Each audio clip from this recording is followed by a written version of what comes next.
Mr. Speaker, I rise today in strong support of this bill. As chairman of the Research and Science Education Subcommittee, I want to thank Dr. Ehlers not only for his support of the Competes Act, but also all the work that he has done as the ranking Republican on this subcommittee and all the years he has put in on these issues in Congress. I firmly believe that this bill is critical to maintaining America's global competitiveness. And I thank Chairman Gordon for all his hard work on this bill and also his work through the years on these issues. Passage of this bill will help produce a brighter future for our nation and our nation's workers. Simply put, this bill creates jobs. As a former college professor, an engineer, and an unceasing advocate for American manufacturing, I want to focus on the National Science Foundation title. This act keeps funding for the NSF on its doubling path, and it significantly increases support for basic research, graduate education, STEM education, and turning research into jobs. America is at risk of falling behind in all of these areas. We cannot stand still while our competitors move forward. If we do, we will see the jobs created on their soil, not here in America. This bill also contains a number of critical programs to support innovations in manufacturing. These provisions can help reverse the outsourcing of American jobs.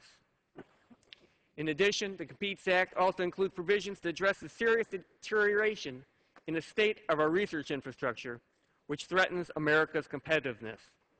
Our competitors, especially China, are stealing scientists from our country, and I hear this all the time, because they are offering better opportunities, better research infrastructure for their scientists. This means they will create the innovations, they will create the jobs over in their countries.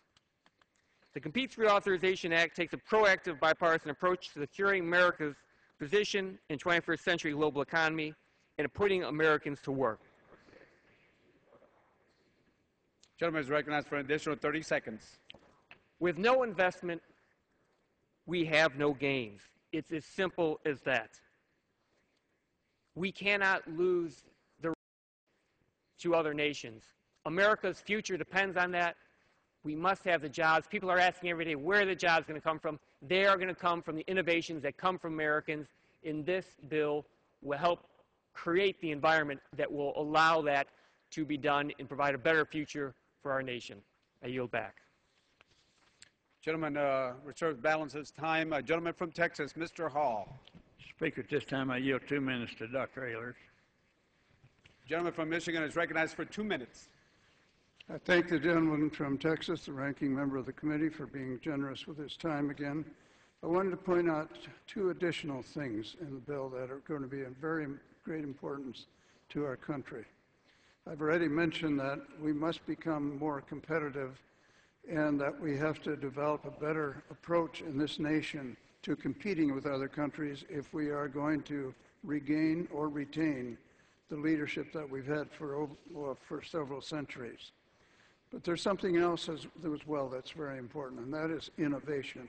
America has not only led through manufacturing, but also through innovation in the products made.